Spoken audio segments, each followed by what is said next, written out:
Coming to you live from some trails up here in Sandy, Utah. And anyway, I wanted to do a quick video today to address a commenter, which I've already addressed. It's not like I've not addressed him. But, we have people commenting on the post, and that's good. But, as I did myself when first kind of coming across these ideas was to issue an immediate rejection and then tell, the person who's advocating some of these ideas that they must be confused. But the basic idea behind the comment was that he still didn't understand the contradiction and that he didn't see that there was one. But so let me break down the most basic contradiction in volunteerism. Voluntarists claim, and I've already, broken this down in the article with the post, Voluntary Slaves, and as well in that video. But I understand, you may not catch every part of everything. The most basic contradiction is that the voluntarist claims that they want their interactions with other people to be voluntary. That's not a contradiction. The second part is they claim that their relationship with the government isn't voluntary. Now that's the contradiction. And that's the issue. That's why the movement is, self-refuting. It's a non-starter, non-sequitur. It's a logical fallacy. Because your relationship with the government is voluntary. All citizens of the modern governments are voluntarily so. Oh, but I'd have to leave the country, or what are you trying to say, that I should move to Somalia? No, that's not what I'm saying. The point is to recognize where you're at and quit basically, complaining or wearing false labels that, sinkhole us, that black hole us, that put us nowhere. And that's the other issue is, that somehow the masses are going to be freed through volunteerism.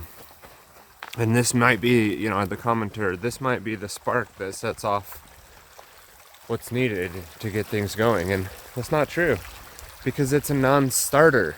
You can't base a movement on, movement. These movements are which I'm starting to realize are more like bowel movements than anything. You can't get it started with a foundation that makes no sense. So if we're talking about creating worldviews which result in more freedom, or at least not creating them, but understanding the proper way that reality works, is that, human beings can say things all they want to, but it doesn't make it fix or change for the better, or it doesn't make what they're saying and doing in harmony with nature just because they're saying and doing it. Even myself, even me here, with my fancy rhetoric, and here I am, look at me, I can say a bunch of words, and I can put them together in a sequence, and I can use vocabulary that may be beyond what the average, public school indoctrinated, totally brainwashed slave says, and so, therefore, look at all the way that I'm organizing these things into something that can be explained to you that, that then you'll have to accept. And there's a lot of that out there, and we fall for these logicians and these rhetoricians who are presenting us freedom in a package of subscribe to my channel and like my page and just donate over here for $1 a month is all I need to keep going on my pursuit of liberty, peddling my false volunteerism and non-aggression principle and nonviolent communication and all these other great words that I'm just spinning together in this web of freedom. Can't you see how free I am because of it all? It's all just bullshit is what I'm trying to say. Your relationship with the government is voluntary. Okay? So, the only argument against that I could see is that when you're a child and your parents start acting for you, in agency for you,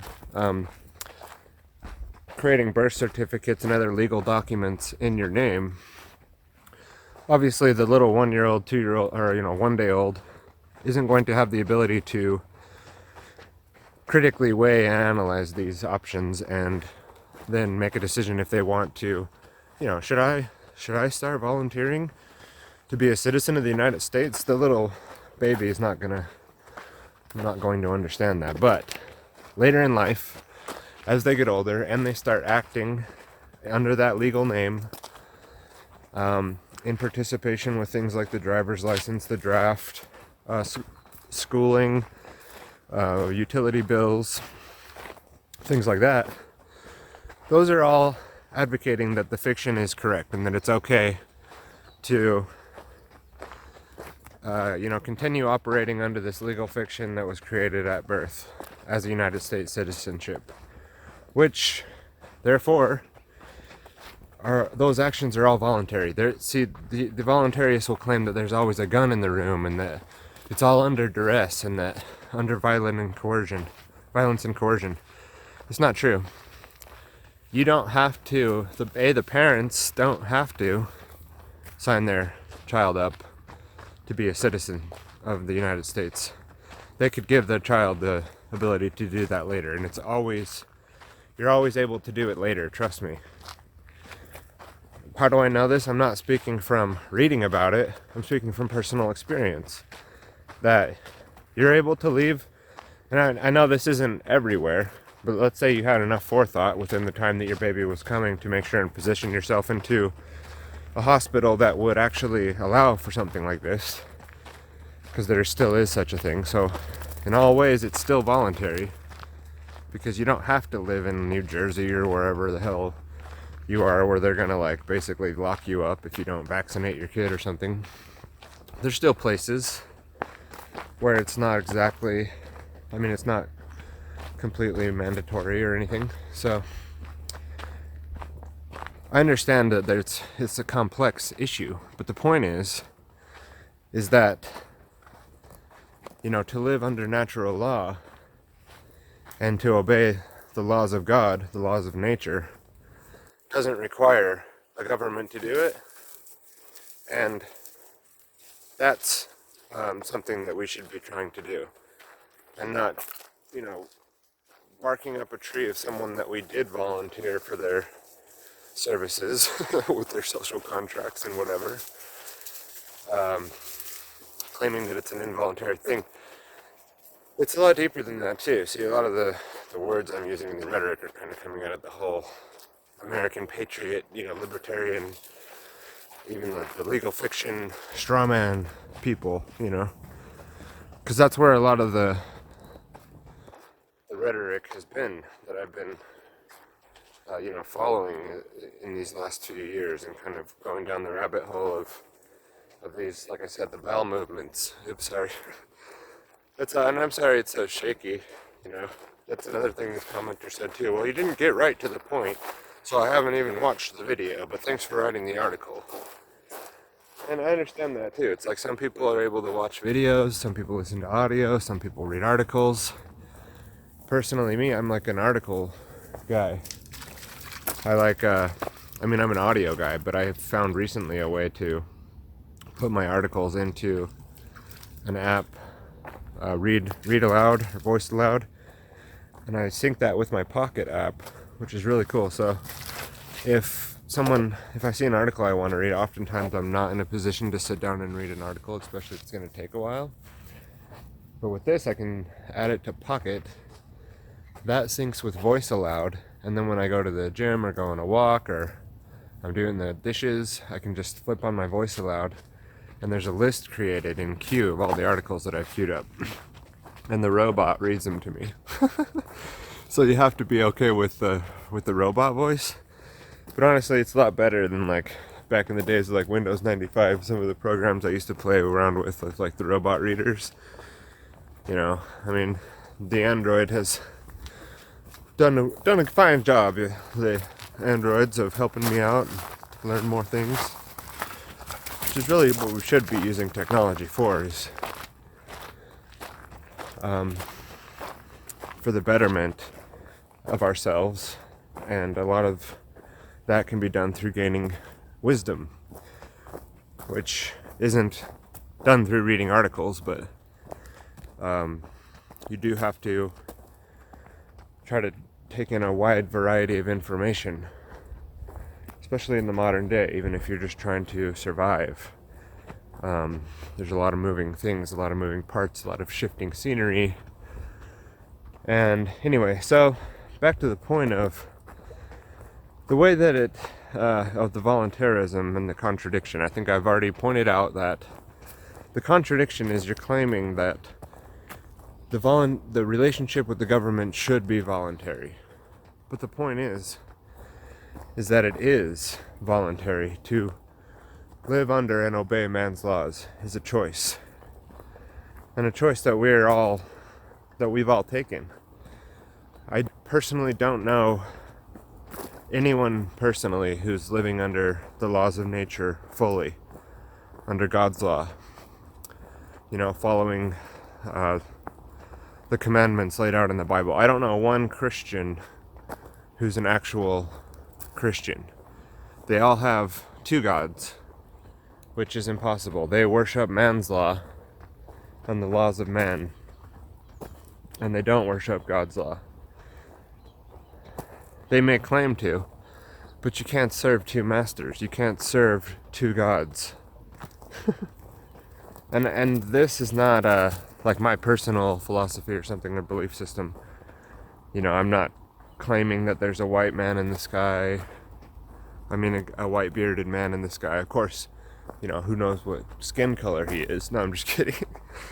You know, that's a childish worldview and a childish way to look at it, of what I'm talking about if I use words like God. Because what I'm talking about is creation, nature, everything, ourselves included. We are all part of creation, and this is what is God, is everything. It's not some other entity. It's not some other being. It's not a spirit. Well, that could be maybe more loosely defined. But you know, that's definitely one thing about voluntarists, is that they're living a complete contradiction. The whole thing doesn't stand. I mean, but if you want to break it down, I mean, yeah, there's contradictions all over the place in it. Especially when you look at, like, you know, the nature of what it is to volunteer.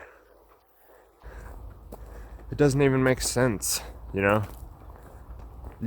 Why would you want all other people to voluntarily interact with you? Like, I don't want anybody else to have anything to do with me most of the time. let alone like have to create contracts with everybody. That's what voluntarism is. I understand what people think it means in the liberty, freedom movements. That doesn't make it so. That doesn't make it mean that, because you want it to mean that you're not a voluntary slave, and that everything up to this point that's been done to you, including by your parents, was under duress and they just had to do it, and that's why they did it. No. That's not at all what's going on here. Everyone who's living under the current government is voluntarily doing so. Who's using their script, who's using their currency, paying their taxes, paying their property taxes, contracting with banks and getting into debt, owning property in the USSR.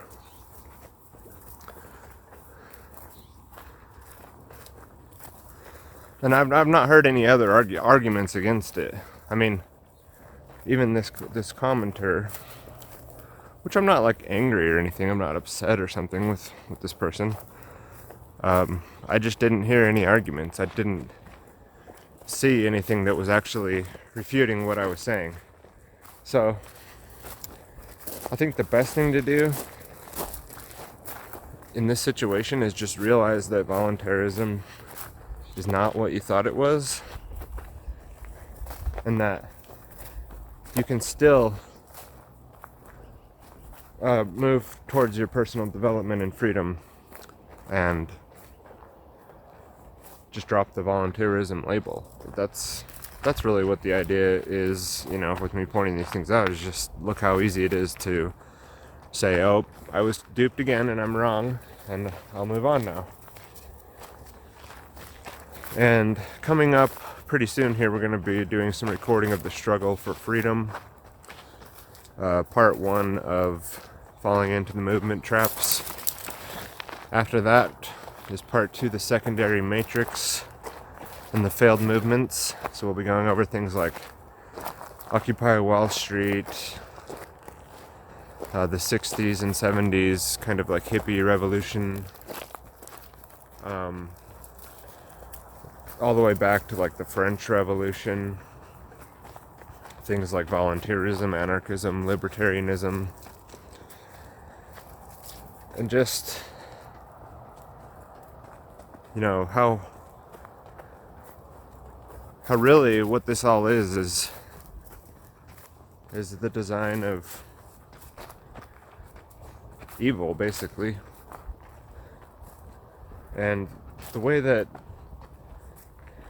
evil works, and when I'm using that word, it's not meant to be in the pseudo fake Christian context. The word is against life, or the opposition. Shaitan, Satan, being the opposer. And so that which is opposing life, that which opposes creation, is satanic or evil. And so that's all I mean by that. I'm not talking about demons or some kind of Satan person or figure or spirit.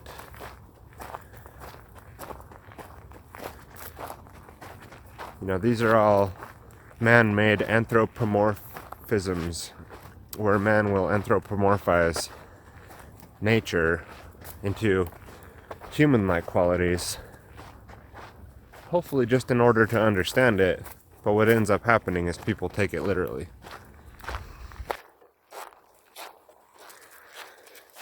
So the nature of evil, the way that it works, is that it is always, well, in the modern form, it's definitely voluntary.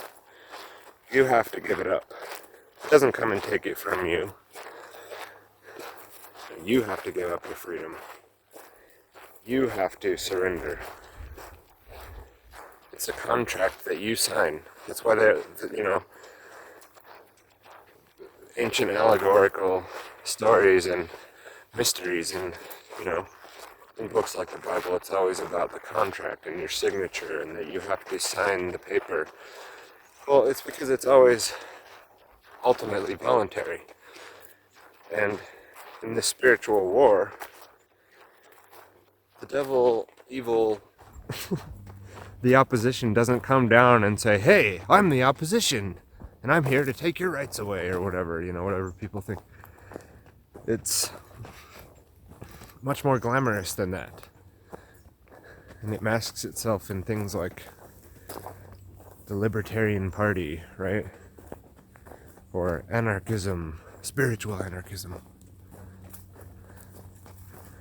Because ultimately, when it comes down to it, it seems that most human beings are seriously broken, seriously damaged. And there's something in us that causes us to be on our knees. And these causal factors are trauma. It's like we're still buzzing, The genetic memory, the genetic race memory that is all subconsciously operating, and these words are all, just words. I'm not trying to divide the mind into multiple parts, but that might be what's gone on. In order to survive and keep some kind of sanity through massive traumatic events. This is not my theory or something, but that would at least describe, why. Because what I'm saying would maybe make some people upset that human beings wouldn't voluntarily ask for all these things that are happening. Wouldn't they? What world are you living in? Human beings are, in the current condition, extremely self-loathing, sad creatures who love slavery for themselves and others. It's the most comfortable place to be. So, there's just a lot of things about the mass consciousness of people that can be upsetting until you realize that they're not meant to come along with you on your journey. And that the path to freedom is the path of the individual. Never any group or collective. Including voluntarists, including libertarians, including the hippies, including the boomers. I'm just kidding, they don't want freedom. The boomers are all caught up with like the left-right. Trump versus Hillary, Trump versus Bernie, Trump, Russiagate. Like they have no idea. Like boomers love their political left-right paradigm, man. And their politics and their MSNBC and Fox News. That's what they're all caught up in. Maybe I should add that to the list, like failed movements in the past. Boomerism.